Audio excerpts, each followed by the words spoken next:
Hello and welcome to Japanese Craft Beer. This is Craft Beer Book Review number 9. I've reviewed a number of books in the past, and I do have a playlist of them, so you can check that out if you like.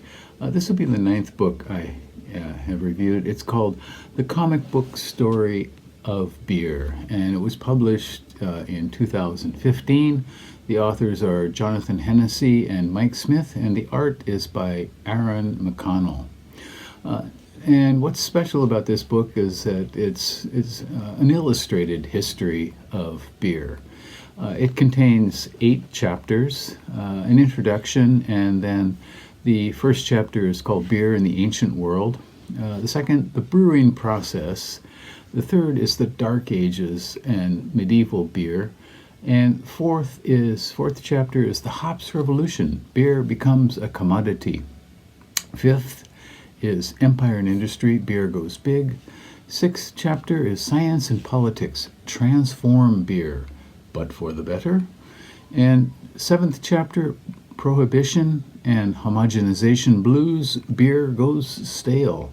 And chapter 8, the final chapter, is Drinking on the Shoulders of Giants. Beer today.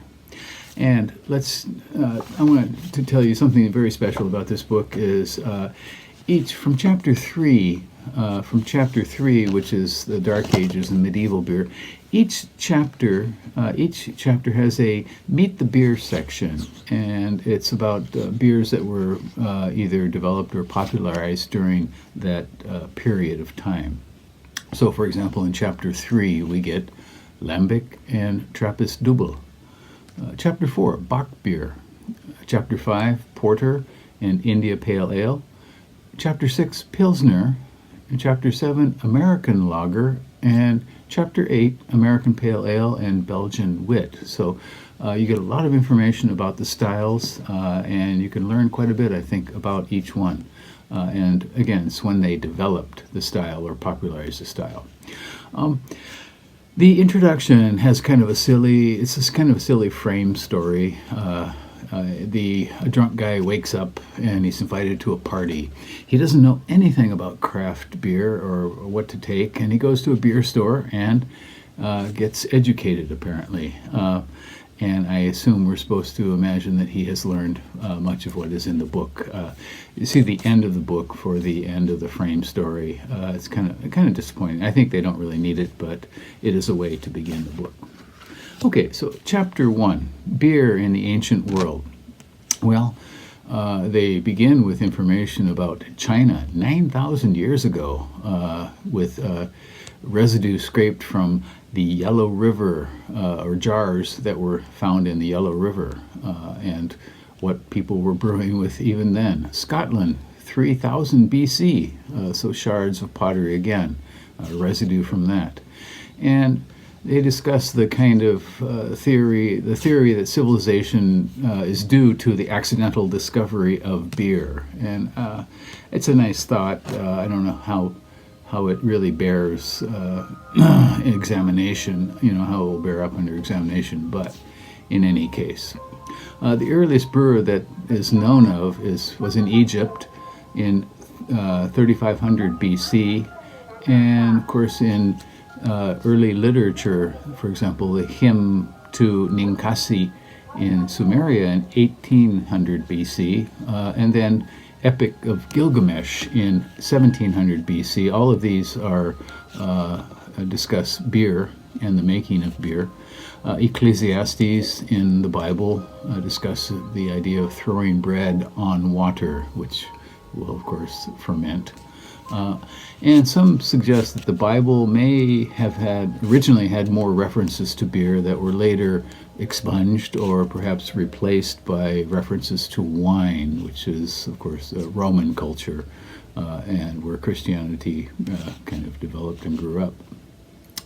So Greek and Roman culture certainly valued wine, but as the Roman Empire expanded, they, of course, moved soldiers and legions to areas where grapes really didn't grow, and where the predominant drink was more of a grain-based drink rather than wine. So they had to develop their taste for beer there.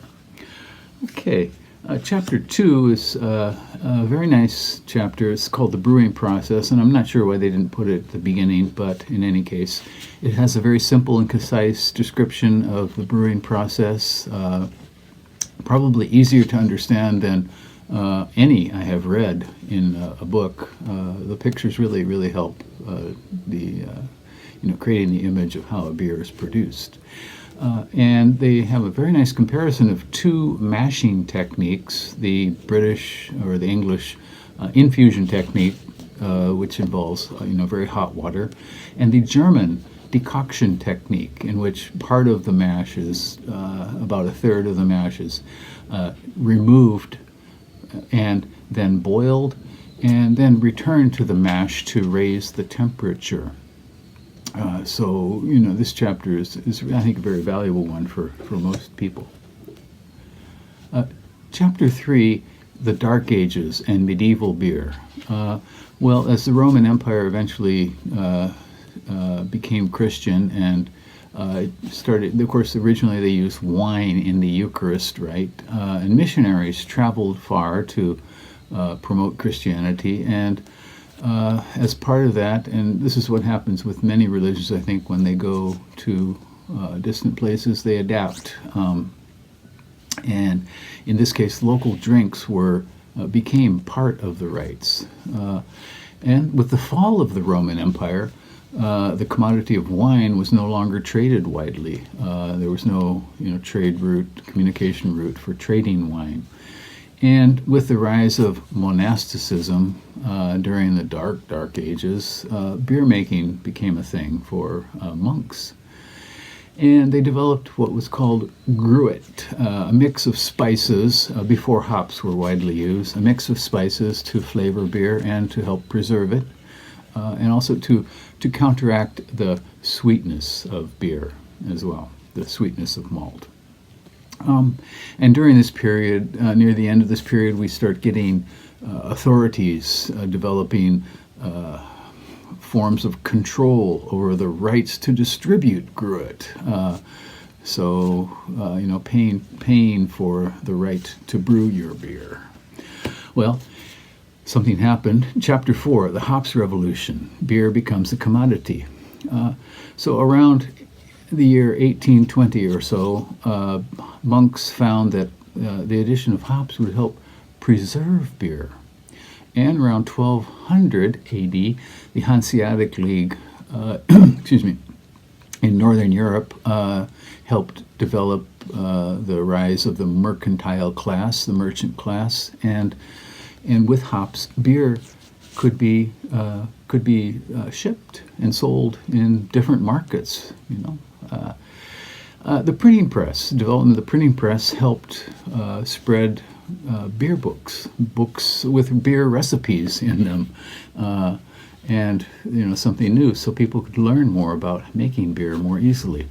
In 1400s, brewers' guilds started developing, and earlier women had been primary brewers in beer-making areas, but with the development of these brewers' guilds, women were gradually kind of forced out, and So, and in 1516, the Reinheitsgebot was adopted in Bavaria, but what many people don't know is that it was adopted only in Bavaria, and it was not until 1906 it was actually applied in Germany as a whole. The Reinheitsgebot, which allowed only water, barley, and hops, and yeast was known in the 1500s, but it was not really understood, so yeast was not included in that. And the basic point of this was for the mercantile class, certainly, to preserve the reputation of beer, to make sure that people were making good beer that could be sold. And then in the next chapter, chapter 5, Empire and Industry, beer goes big. And we start off with the arrival of pilgrims in the New World, what's now America, and again another kind of specious theory that the shortage the shortage of beer prompted their landing. I think it was probably more likely a shortage of food, but we don't really know. And the Pilgrims had to make beer with what they had there, and that was corn. And they developed molasses-based beer as well. So using pumpkin, things like that, local, again, adapting to local situation. Samuel Adams, as a patriot who was worried about unfair taxes and the fact that British soldiers were required to receive 5 free pints of beer a day. So again, the development of the patriot, the revolutionary spirit in the U.S.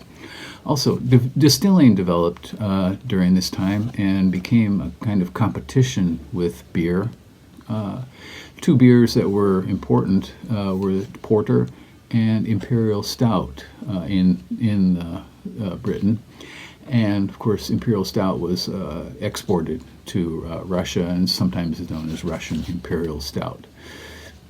And in 1759, one of the iconic porters was developed by Guinness Extra Stout Porter.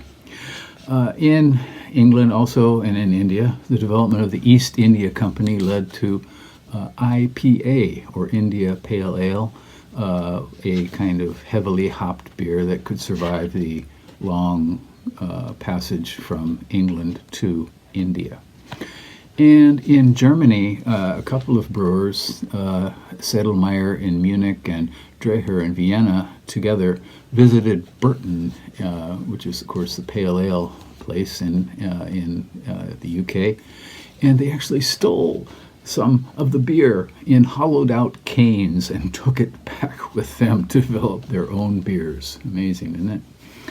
Okay, and Chapter 6, Science and Politics. Transform beer, but for the better? Well, malting. Malting processes developed, and brewers began using indirect heat rather than direct fire. Indirect heat, which produced a kind of lighter malt and not smoky malt. So, and also lager yeast developed over the centuries in caves in Europe. And kind of cold, I guess we could call it terroir, and the yeast that survived this kind of arrangement in cold caves became the yeast that produced a lager beer. And these same two brewers from the previous chapter, Dreher and Sedlmayr, they created new styles. Dreher created Vienna Lager, and Sedlmayr produced Märzen, 2 different lager styles. Pilsner beer was developed in the 1840s by Joseph Graal using Bohemian hops, Moravian barley, Pilsner water, and Bavarian yeast. And this beer was kind of a revolution, and certainly aesthetically. Beer could be now served in glass, in the new glasses, like wine, because it was an eye-catching beer. It was not a muddy, dark beer. It was a brilliant, gold, sparkling beer, Pilsner, which is, of course, the most popular style of beer now in the world, Pilsner lager. In 1848, the various revolutions in France and other places failed, and leading to many European immigrants, many people leaving Europe and going to the USA. And this included a number of brewers from Germany, including Miller, Pabst, Stroh, and Schlitz, and they set up shop in the United States. Also, one of the biggest was Busch, Adolphus Busch, who married into the Anheuser family, already brewing, a family that already had a brewery here. And he traveled in Europe and found a new lager recipe from Budweiss, leading to Budweiser. And Busch also used ice houses to preserve the beer, and the new railroad system in the U.S. to help distribute beer, so beer could go beyond its local boundaries. More techniques in science, advanced microscopes, people were able, with advanced microscopes, people were able to see that yeast was actually a living organism instead of a single cell kind of thing or a plant-based thing, a living organism. And Pasteur began heating techniques. Pasteur, who of course should be a wine lover, began in response to the kind of domination of Germany, began working on beer. And so his heating techniques, pasteurization, allowed beer to become more stable and able to be distributed much more further, improving the shelf life of beer. And Hansen in Denmark worked extensively on yeast to achieve a genetically pure form of yeast, that could be cultured. One thing that I learned that about people in the past is apparently they didn't know really about alcohol, what it was. Many people felt that the kind of good feeling, the excitement from drinking came from the nutrition of malt, that they were feeling super healthy and strong and didn't really know about the effect of alcohol. And in fact, so you get advertisements like drink Guinness for strength, for workers. And about this time, too, the temperance movement began developing, which leads to Chapter 7, Prohibition and Homogenization Blues, Beer Goes Stale. A number of religious groups began forming to fight alcohol with the idea that drinking produces disease and poverty. What they meant by drinking was hard liquor, of course, not beer. But eventually beer got pulled into the fold with alcohol. And in World War I, the U.S. declared war on Germany, and this was automatically just a nice opening for the temperance movement to go in and attack German-American brewers. And the group called the Dries became a political force and first passed the Volstead Act, which limited beer to 0.5%, almost nothing. And then, of course, the passage of the 18th Amendment in 1919, which led to Prohibition. Well, beer producers turned to other products like ice cream, ginger ale, other things, root beer. And the public turned to hard liquor, which is produced, of course, illegally. And that led to a rise in organized crime as well.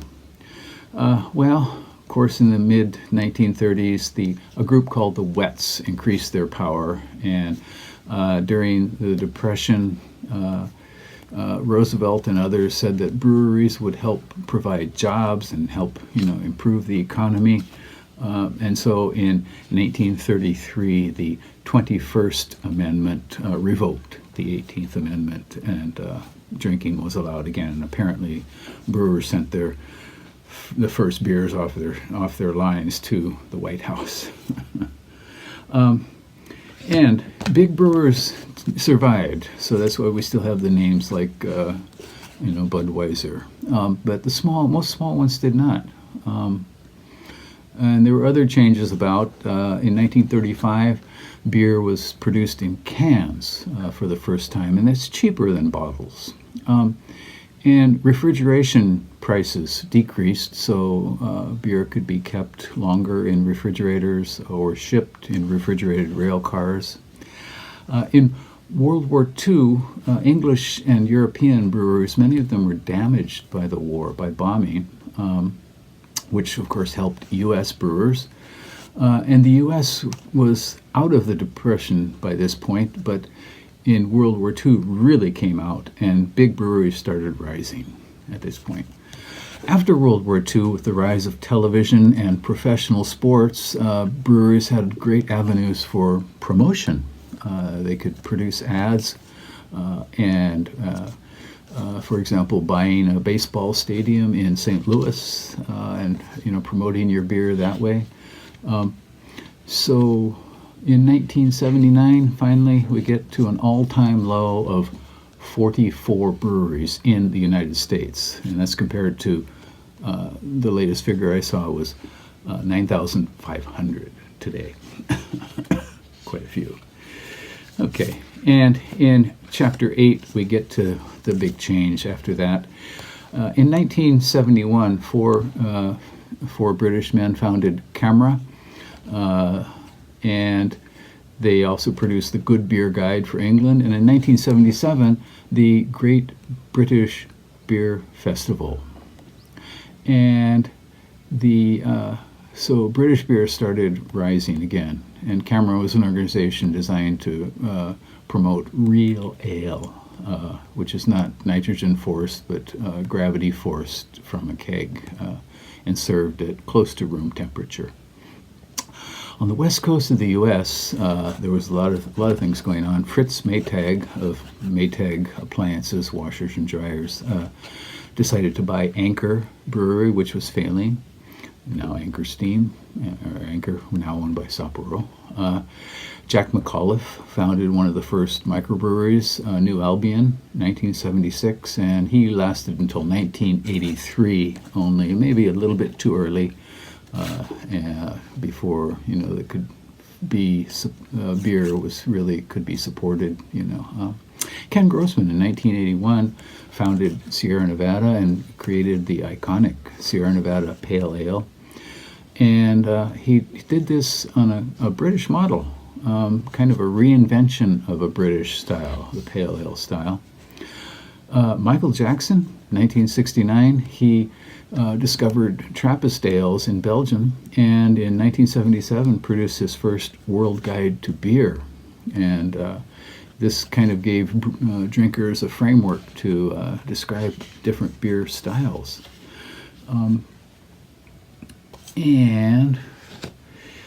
But in the U.S., there were other pressures on craft beer brewers. The three-tier system of brewing, distributing, and retailing. And these were all separate companies. So a craft brewer could not do all three.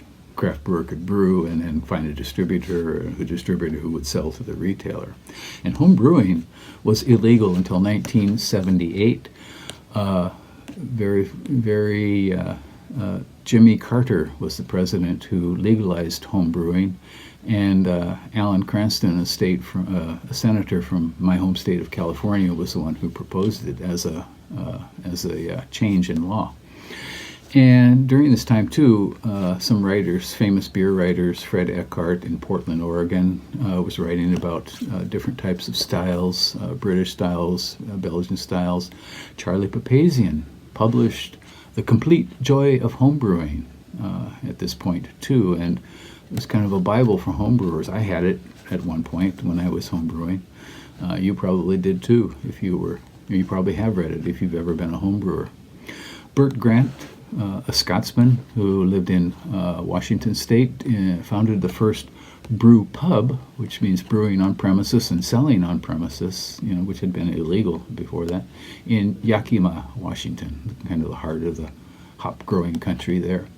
Jim Koch, 1984, the family recipe. He found an old family recipe for a former brewing concern in his family, and brought back Boston Lager for the Boston Beer Company. Of course, he went on to be, I believe, the first craft brewing billionaire.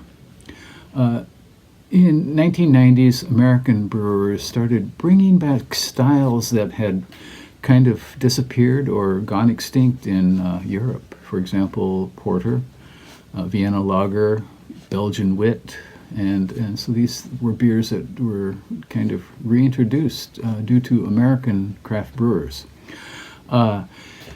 When what we call beer culture started developing, so with brewers trying out all kinds of new styles, new ingredients, barrel aging, extreme beer. Of course, you probably know that from Dogfish Head, Sam Calagione, brewing all kinds of wild beers. So in 2015, which is when the book was published, there were 3,200 breweries in the United States. And again, the latest figures I saw were 9,500. And part of this, so many of them, of course, are very small, and they're local, and it fits in with the what's called the locavore, eat locally movement, and the slow food movements as well.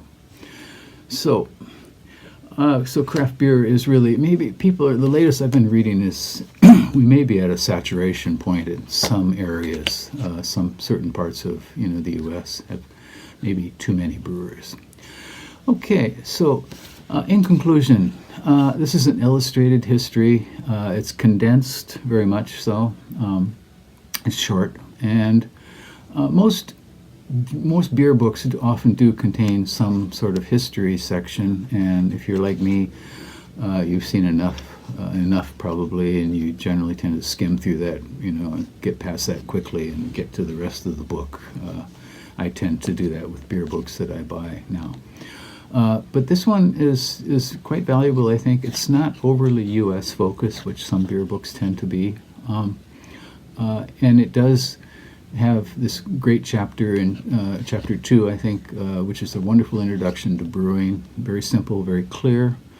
And it's a valuable book, I think, overall. The visual presentation is a little bit dark, splashy, maybe sexy and violent, as many manga tend to be, many animated comics.